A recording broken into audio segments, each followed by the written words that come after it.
président de l'association Marocain Pluriel, partenaire de cette rencontre du foot marocain au SMAP. J'ai eu cette idée, à l'occasion de la 20e édition du SMAP IMO, organiser cette rencontre avec les stars du foot marocain et les dirigeants de la Fédération royale marocaine, de façon à ce que la diaspora se sente concernée, notamment les jeunes, se sentent impliqués. Et nous avons vu plus de 400 personnes qui ont répondu présent à notre invitation, qui se sont montrés enthousiastes, qui ont posé beaucoup de questions, qui ont envie de participer. Ça donne du cœur à l'ouvrage, ça donne envie de poursuivre. Donc nous sommes promis un rendez-vous au SMAP IMO de cette année jusqu'à 2030, jusqu'à la Coupe du Monde. Maintenant que l'on passe la parole à Jawed, et je le remercie infiniment, puisqu'il est un exemple. Notre jeunesse, je pense que c'est vrai ici aussi, au Maroc, a besoin d'images valorisantes, a besoin d'images positives, de montrer que, évidemment, chacun ne pourra pas devenir une star du ballon rond, mais en tout cas, chacun peut se livrer à sa passion. Jawed est un de ces exemples. Il est un des jeunes qui ont réussi, qui ont su garder les pieds sur terre, garder l'esprit du fair play, et qui est conscient du rôle et de l'image qu'il joue pour les jeunes générations. Donc, merci infiniment, Jawed, d'être là. Et peut-être que Jawed, ce qui nous intéresse en lui, c'est son parcours. Lui, il a vécu tout ce dont Simran nous a parlé, ces grands événements footballistiques, cette carrière, il l'a vécu de l'intérieur. Donc peut-être que l'écouter nous parler de son parcours personnel sera riche d'enseignements pour nous tous. Jawed. En tout cas, c'est un plaisir d'être parmi vous aujourd'hui. Je remercie Ahmed, je remercie le SMAP IMO pour leur invitation, pour pouvoir discuter aujourd'hui d'un événement très important pour nous les Marocains, qui approche à grands pas, c'est-à-dire la Coupe d'Afrique des Nations, qui sera organisée chez nous au Maroc. Et cet événement, non seulement ça va être une compétition, ça sera aussi une célébration pour nous les Marocains, pour l'Afrique. Et ça sera aussi le moment pour nous, les Marocains, d'accueillir les Africains, les Marocains de l'étranger, chaleureusement, pour ce magnifique événement qui arrive.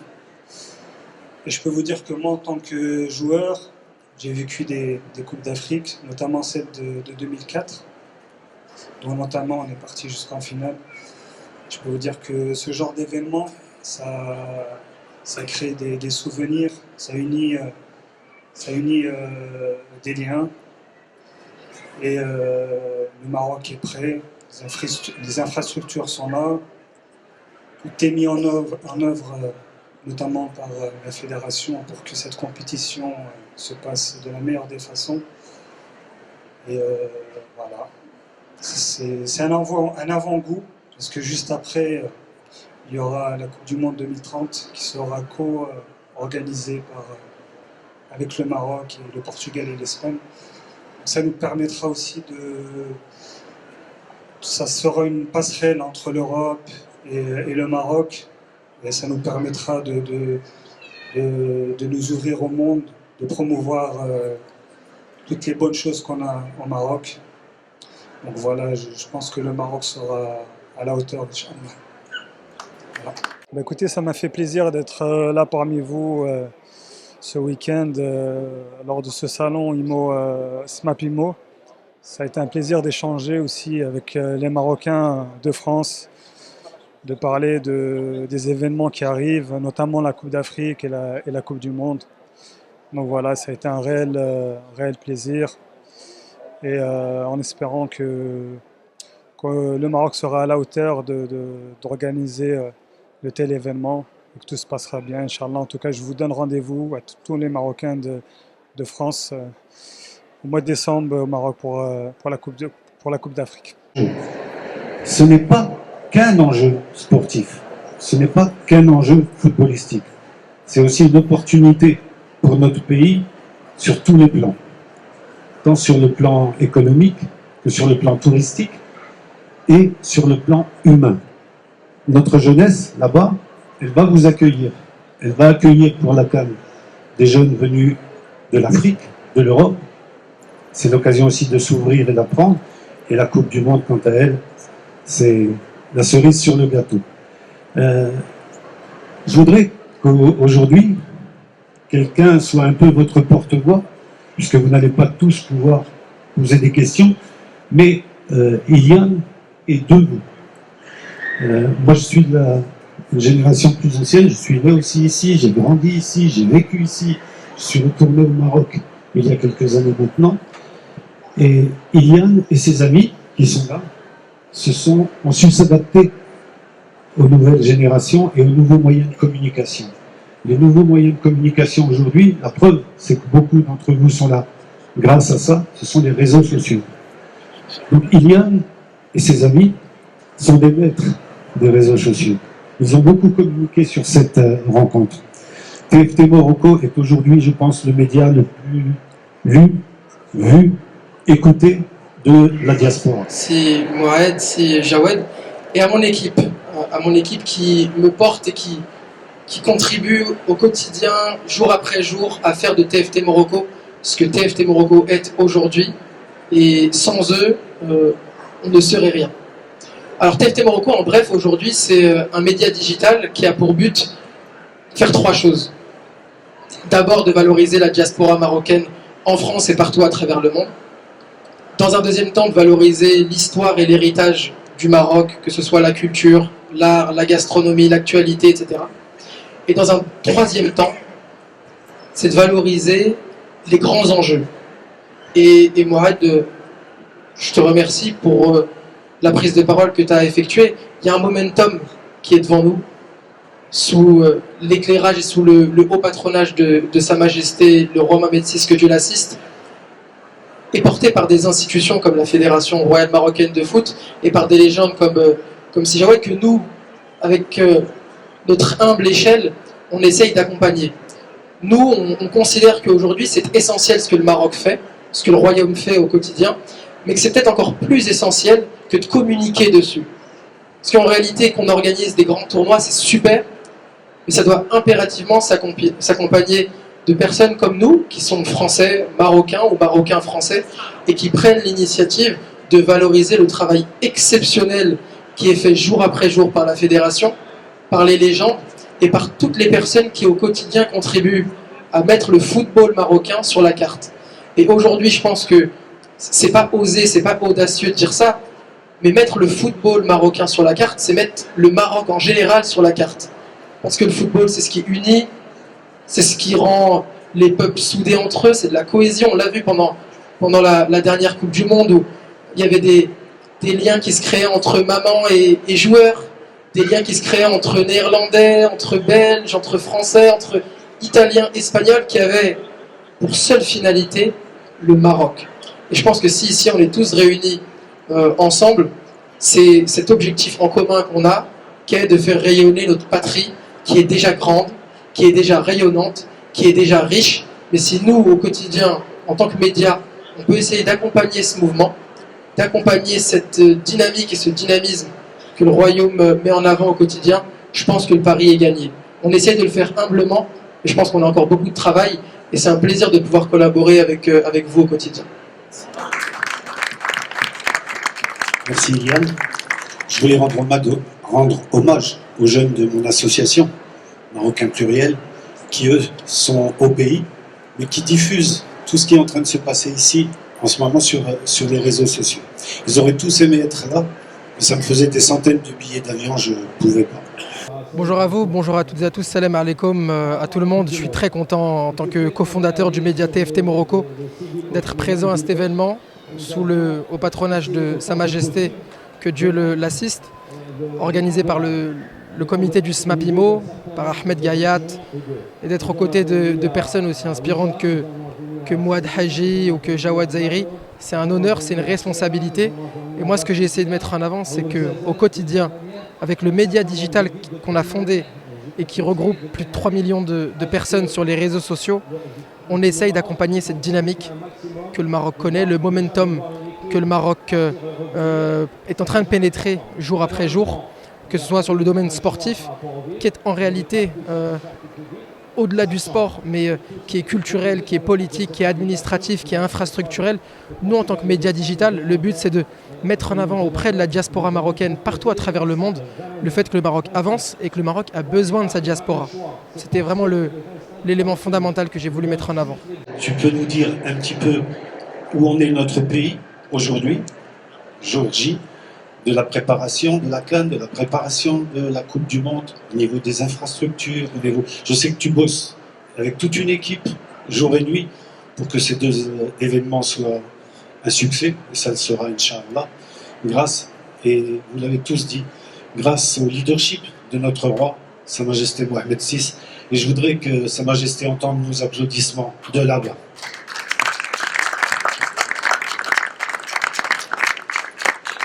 C'est moi, dit.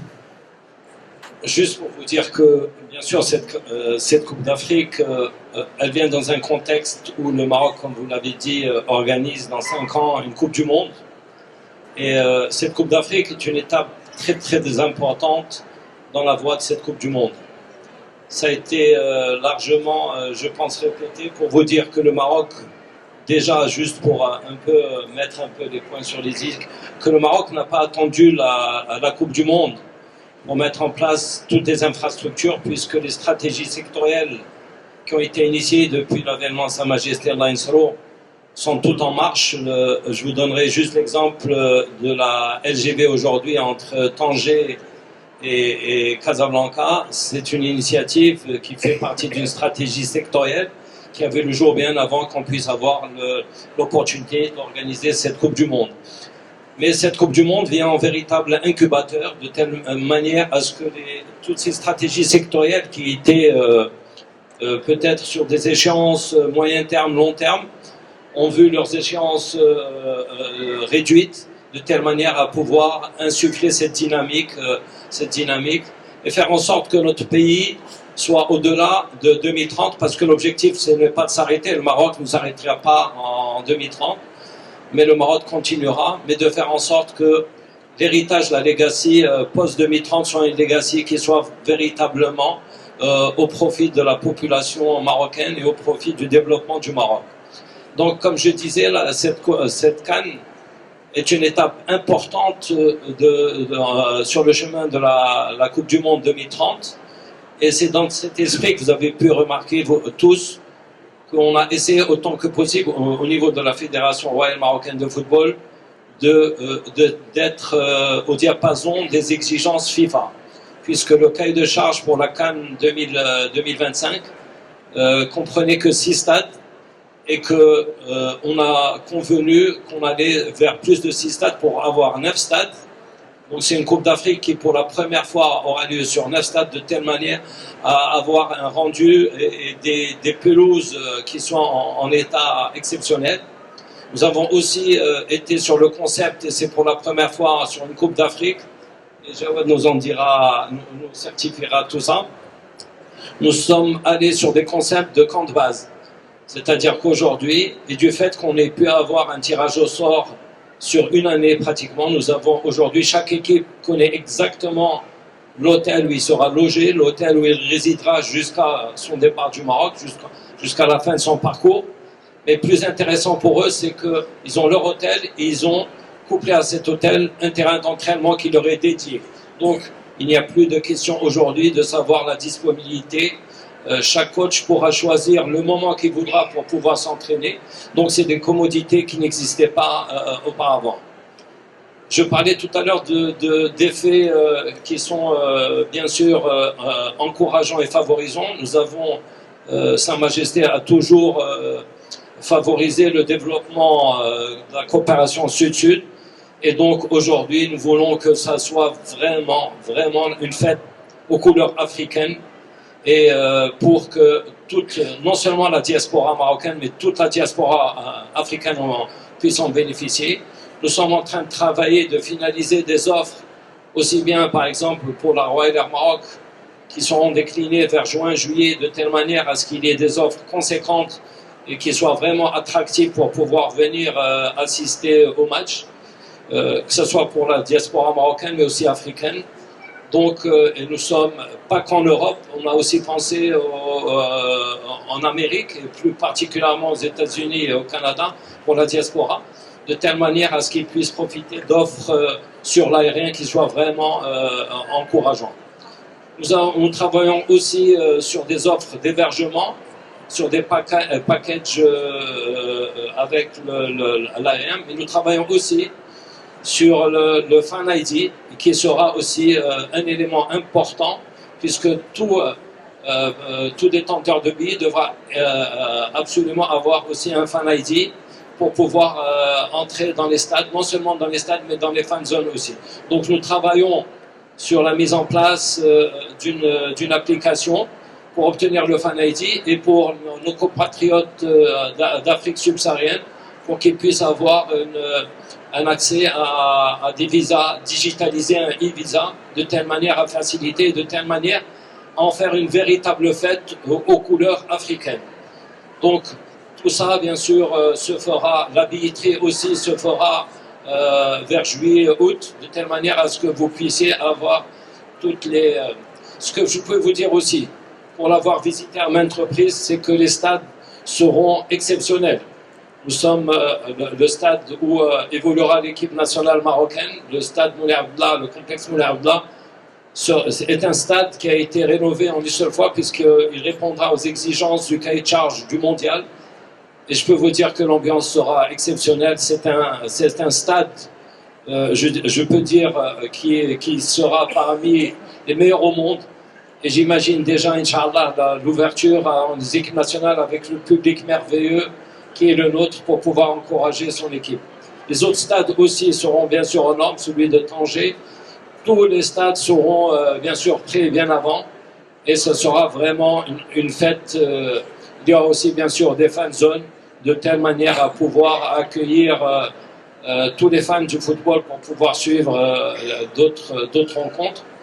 Et nous ferons bien sûr appel à toute bonne volonté, à toute expertise de votre expertise de la diaspora marocaine à l'étranger. Nous sommes ouverts, il n'y a pas plus qu'il y a 3 jours, nous avons accueilli au niveau technique, nous avons accueilli la Confédération Générale des Entreprises Marocaines et il a été annoncé et répété à plusieurs reprises que la diaspora marocaine est invitée à venir s'intégrer dans ce processus, dans cette élaboration de la mise en place de cette Coupe d'Afrique, mais pas que la Coupe d'Afrique, jusqu'à la Coupe du Monde. Donc il y aura de la place pour tout le monde et nous serons très ravis de pouvoir vous accueillir et accueillir toute votre plus-value par rapport à cette organisation. Merci Simouad. Actif, attentif, engagé dans le milieu associatif. Peut-être que vous avez vu passer une photo de Aziz Bouderbala. Il y a aussi Salah Eddin, Basser, bien d'autres. Et de la génération de Jawed, peut-être un peu plus vieux que Jawed, j'avais demandé à un ami d'être présent parmi nous. Et il m'avait répondu oui. Malheureusement ou heureusement, je pense que c'est heureux pour lui, demain il enregistre une émission à Marrakech pour une télévision étrangère, mais il a tenu à être parmi vous. Je sais qu'au même titre que le nom de Jawed, son nom va ramener des souvenirs en vous. Je voudrais que l'on puisse maintenant écouter le message de Mustafa Hadji. Mustafa Hadji, juste un petit message, je peux me permettre, pour vous dire que le sport est un élément essentiel pour le rayonnement du Maroc dans le monde, notamment le foot. Le Maroc est le royaume du football, comme vous le savez tous. Les différentes équipes nationales le prouvent et le montrent depuis des générations. Au talent marocain et au talent des joueurs marocains à l'étranger s'additionnent. Dans 6 mois, Inch'Allah, on arbitrera la CAN et dans 5 ans la Coupe du Monde. Et la réussite de ces événements grandioses sont l'affaire de tous. notamment la jeunesse. La communauté marocaine de France ou du monde sont un atout considérable pour la réussite de ces événements. Vous savez, la jeunesse, je vous demande de vous organiser, de vous impliquer, de créer des mouvements, de faire des propositions, de créer un mouvement d'énergie, d'enthousiasme. Et n'hésitez pas, parce que notre pays a besoin de vous. Aujourd'hui, j'aurais pu être parmi vous, mais malheureusement mon agenda ne me l'a pas permis. Je m'en excuse 1000 fois. Mais aujourd'hui, je sais que vous êtes entre de bonnes mains. Donc voilà, je vous salue à tous les amis invités, tous mes frères. Je voulais dire une chose qui est très importante, la solidarité entre nous. On s'entraide, fait rayonner notre pays, mais c'est vous la jeunesse qui va faire la différence. Donc, Allah al-Watan al-Malik, Idima Maghreb. Merci. Merci. Moi, ma première sélection en équipe nationale, justement, c'était avec Moustapha Hadji. Je me souviens, j'avais 18 ans et c'est lui qui m'a, entre parenthèses, pris sous ses ordres. Donc moi, à l'époque, j'avais 18 ans. Lui, il revenait d'une Coupe du Monde, la Coupe du Monde de France. Et moi, j'avais 17 ans. Je l'ai regardé à la télé 6 mois avant. Et l'année d'après, je me retrouve dans le même groupe que ces légendes. Donc vous voyez, on apprend toujours. J'ai appris beaucoup à travers Moustapha. Et il a totalement raison. Je pense que là, il y a des événements qui arrivent au Maroc, des événements grandioses. Donc on a besoin de tout le monde, des jeunes. Chacun de nous est responsable. Chacun de nous est ambassadeur de notre pays. Donc moi, Inch'Allah, je vais le faire de mon côté à travers ce que je peux apporter. Vous aussi, faites de même, Inch'Allah. Voilà. Le Maroc fait beaucoup de choses comme on l'a vu et comme on l'a dit. Le Maroc progresse, le Maroc avance. Et l'enjeu, c'est que sans cette jeunesse-là, que ce soit la jeunesse du Maroc et la jeunesse venue d'ailleurs, qui est très attachée, c'est important de le dire et de le préciser, qui est très attachée à la dimension et à la dynamique et au dynamisme que connaît le royaume, sans elle, le succès sera là, parce que tout est fait pour que le succès soit là, mais le succès ne sera pas à la hauteur avec laquelle on veut l'envisager. Aujourd'hui, on est certain, et c'est factuel que de le dire, on est face à 2 futurs événements qui sont chapeautés, qui sont préparés par la fédération marocaine, qui vont peut-être changer à jamais la dynamique que connaît le pays. Parce que moi, c'est ce que je crois à titre personnel, c'est ce à quoi on croit aussi avec TFT Morocco, c'est qu'aujourd'hui, on est face à 5 ans qui vont métamorphoser notre pays, et qui, au-delà de métamorphoser notre pays d'un point de vue infrastructurel, d'un point de vue des stades, des équipements, etc., vont le métamorphoser aussi d'un point de vue humain. Je pense que dans 5 ans, on se regardera et on sera des Marocains différents. Des Marocains qui auront progressé quelque part. Parce que quand on accueille le monde, quand on accueille l'Afrique, quand on accueille l'Europe, quand on accueille l'Amérique du Nord, l'Asie, etc., logiquement, on est beaucoup plus en confiance. On va accueillir le monde, mesdames et messieurs, dans moins de 5 ans. Donc c'est quelque chose de très important à mettre en avant. Et nous, si je peux me permettre, c'est ce qu'on a essayé de mettre en avant avec notre plateforme, avec TFT Morocco. C'est justement d'accompagner ce mouvement, d'essayer de faire en sorte que la jeunesse puisse se construire. Parce que la jeunesse est déjà là, les qualités sont présentes, enfin il n'y a pas besoin d'aller très loin pour voir des Marocains qui sont dans les meilleures écoles du monde, que ce soit en France, en Europe ou ailleurs, Au Maroc. ou au Maroc, et de voir que cette jeunesse se construit, s'associe, s'organise dans des super beaux projets. Nous, c'est un peu notre objectif. Si on en a un seul, c'est vraiment d'essayer de mobiliser cette jeunesse française, cette jeunesse européenne, cette jeunesse marocaine partout à travers le monde pour les inciter à s'engager pour leur pays. Aujourd'hui, le Maroc nous tend la main. C'est exceptionnel. Le Maroc, c'est notre pays, mais le Maroc tend la main à ses enfants qui sont nés en France, qui sont nés en Belgique, qui sont nés ailleurs. On a juste à accepté cette main tendue et a contribué au destin national qui est encore une fois porté par Sa Majesté le roi Mohammed VI, que Dieu l'assiste. On n'attend plus que ça, et je pense que tous ensemble aujourd'hui, on est là pour ça, on est là pour apporter une vraie plus-value, contribuer de manière concrète à ce projet et à ce destin national qui, j'en suis sûr, influencera le monde entier. Merci Yann Sibouad.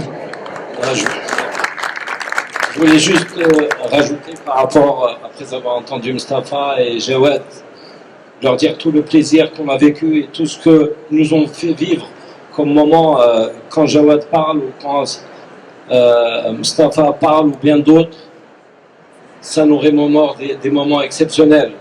Et juste, c'est pour vous dire qu'il y a une invitation ouverte à venir visiter le premier musée du football marocain au complexe Mohamed VI de football à Mamoura, à Salé, qui retrace bien sûr tous ces moments exceptionnels et qui rend hommage à ces légendes qui nous ont fait rêver, qui nous font rêver par la suite, comme l'ont été aussi c'est pas encore des légendes dans la mesure où ils pratiquent encore, ceux qui ont été, c'est grâce à eux l'épopée au niveau du Qatar. Donc c'est rendre hommage à travers ce musée, rendre hommage à toutes ces compétences, toutes ces légendes qui nous ont donné des moments magnifiques, et juste un appel pour vous, pour venir visiter ce musée.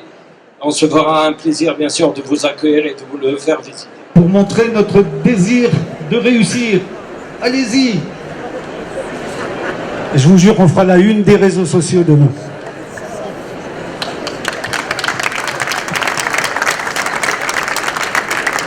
Il y a une équipe qui s'est créée, et c'est rare, qui regroupe des jeunes de tous les quartiers de Casa en une même équipe. Et d'ailleurs, elle s'appelle Casa United. Si vous voulez amener vos chaussures, on organisera des matchs là-bas cet été. Je pense qu'il est temps de vous passer la parole. Soyez brefs dans vos questions, parce que nos trois invités vont essayer de répondre à chacun. Et restons sur ce thème, le Maroc, la CAN, la Coupe du Monde. Oui, monsieur. Diaspora Avenir, j'ai deux questions. La première pour monsieur Mohamed Hajji. J'ai eu l'occasion de visiter plus de 30-40 stades à travers le monde et j'ai jamais eu de problème pour m'asseoir à ma place quand je rentre dans un stade. Au Maroc, malheureusement, cette mentalité de s'asseoir à sa place qui est dans le ticket du match n'est pas encore ancrée dans les mœurs des gens. Qu'est-ce que la fédération pourrait faire pour accompagner cette problématique-là? Et ma deuxième question est pour Jawed Zaïri. Vous êtes l'un des footballeurs qui ont été à la dernière finale de la CAN 2004. Le Maroc, depuis, n'a jamais réussi à atteindre les demi-finales de la CAN. Et du coup, quel est votre conseil pour l'équipe nationale pour pouvoir ramener cette coupe, Inch'Allah, en 2025? Merci beaucoup. Oui, c'est vrai que depuis 2004, en Coupe d'Afrique, on n'a pas été très très brillant. On était brillant lors de la dernière Coupe du Monde. Mais c'est vrai que les Marocains, maintenant, ils veulent une coupe. Ils veulent que l'équipe nationale ramène une coupe à la maison. Donc là, le moment est venu pour que cette compétition soit organisée au Maroc. Donc ça va être à la maison. On aura un plus, il y aura le public avec nous aussi. Les structures seront prêtes. Je pense que tout est mis en œuvre pour que le Maroc, Inch'Allah, remporte cette Coupe d'Afrique. Bon, je ne vais pas mettre de pression parce qu'ils ont assez de pression comme ça. Vous avez les jeunes qui performent. Les U17 qui ont gagné la Coupe d'Afrique, les U20 qui ont été finalistes dernièrement de la Coupe d'Afrique. Au niveau des JO, pareil, ils ont fini 3e. Donc ça met automatiquement une pression pour l'équipe A. Il faut aller doucement avec eux aussi. Après, le conseil que je peux donner, c'est que, écoutez, maintenant ils ont de l'expérience. Ils ont de l'expérience depuis quelques années. Ça marche très bien pour eux. Ils sont en train de performer. Ils ont fait une magnifique Coupe du Monde. C'est vrai que la dernière Coupe d'Afrique, ils n'ont pas été à la hauteur. Mais ça va justement, ça va leur servir de leçon. Donc, ce que je peux leur conseiller, c'est de prendre les matchs vraiment match après match, de ne pas se focaliser directement sur l'objectif final, parce que ça peut jouer des tours. Et de toute façon, j'ai pas ils savent très bien ce qu'ils ont à faire. Ils auront le public derrière eux, la nation, tout le monde qui va venir pour les supporter, la famille, etc. Donc ça va leur suffire pour se motiver, Inch'Allah. Merci Jawed. Cathy a à sa disposition des formateurs, normalement qui ont formé des bénévoles lors des Jeux Olympiques. Et gentiment, elle propose de mettre ces formateurs à la disposition de nos jeunes au Maroc, de façon à les former au métier de stadier, de médiateur, d'accompagnateur dans les navettes, lorsque les jeunes iront assister au match. Bref, former des bénévoles. Et je crois que Synerjan a annoncé le chiffre de 30 000. 30 000. Nous aurons besoin de 30 000 bénévoles. Donc Cathy, merci beaucoup pour cette proposition. Et je sais qu'on a un call la semaine prochaine avec l'ambassade. Bonjour, je m'appelle Cathy Jankowski. Je suis avant tout adjointe à la mairie de Bondy, en charge des délégations, tout ce qui est relations internationales et européennes. Et je suis aussi dans le milieu associatif. Et par rapport à la CAN, on a beaucoup de choses à faire avec la jeunesse marocaine. Il faut savoir aussi que sur Bondy, on a une grande diaspora marocaine issue de Oujda et de Berkane, avec laquelle la ville, nous sommes jumelés, Berkane, où vous connaissez le centre Renaissance sportif qui a évolué en national chez vous cette année. Voilà. Et à travers ces coopérations, à travers mes voyages au Maroc, on avait décidé, et à travers les associations de Bondy, de développer ce qu'on avait fait au JO, c'est-à-dire de former des jeunes Marocains sur place pour qu'ils soient formés aux métiers du sport, des métiers connexes autour de stadiers, autour de l'accueil du public, pour un peu répliquer ce que nous avons fait lors des JO olympiques. Voilà. Pour la plateforme Baitma. J'ai une question à laquelle j'arrive pas à trouver de réponse pour l'instant. Donc, on assiste à une accélération en fait du parc immobilier marocain. On voit aussi beaucoup d'infrastructures, donc de l'immobilier résidentiel, mais aussi touristique et sportif. Moi, je voulais savoir si vous sauriez nous nommer des mesures concrètes post-Coupe du Monde, post-CAN, du coup, qui vont permettre une certaine rétention et une capitalisation sur tout ce qu'on est en train de construire en ce moment au Maroc, parce qu'on assiste aujourd'hui du coup à un salon avec on a beaucoup de visiteurs. Est-ce qu'il y a des contrats, est-ce qu'il y a des projets destinés justement à capitaliser sur ce parc immobilier et aussi pouvoir attirer les MRE, la diaspora au Maroc, de manière permanente et durable? Je pense que j'ai répété 2 fois. Le Maroc n'aura pas attendu cette CAN, on ne fera pas du fait que cette CAN ou cette Coupe du Monde soit aujourd'hui notre axé sur notre vision uniquement. Aujourd'hui, la vision elle va au-delà. Quand je parle aujourd'hui d'une progression en termes de touristique qui ne s'est jamais vue auparavant, il y a quelques jours, on était avec les équipes du ministère qui, sur les 5 mois, ont vu déjà une progression extraordinaire. Aujourd'hui, ça donne des perspectives de pouvoir, par exemple, sur tout le parc immobilier, de pouvoir faire en sorte d'une gestion locative. Je sais que par exemple tout autour de Marrakech, mais il n'y aura pas que Marrakech, parce que quand il y aura le TGV, vous aurez Marrakech par la suite à Agadir. Aujourd'hui, les prix flambent à Tanger de gestion locative. Donc ça devient très intéressant aujourd'hui d'investir, même si ce n'est pas l'objet de notre rencontre aujourd'hui. Je suis autant marocain que vous. Aujourd'hui, j'investis aussi, quand c'est possible, j'investis dans l'immobilier, dans une optique de gestion locative. Je trouve qu'aujourd'hui, il y a une perspective avec tout ce qui est en train de se faire. Comment on peut imaginer demain, quand on va améliorer les hôtels, quand on va améliorer, il y a un facteur où nous sommes défaillants, on le connaît tous, c'est le service. Monsieur tout à l'heure parlait du service, il est parti, du service qui était là par rapport à comment on l'a accueilli dans certains ministères. Nous sommes défaillants. Nous ne sommes pas dans un autre Maroc, on vit dans le même Maroc. Nous sommes défaillants à commencer par nous-mêmes. C'est pour ça qu'on met en place cette plateforme de communication. Il y a de bonnes choses, mais il y a aussi de mauvaises choses. Mais on essaie de progresser autant que possible.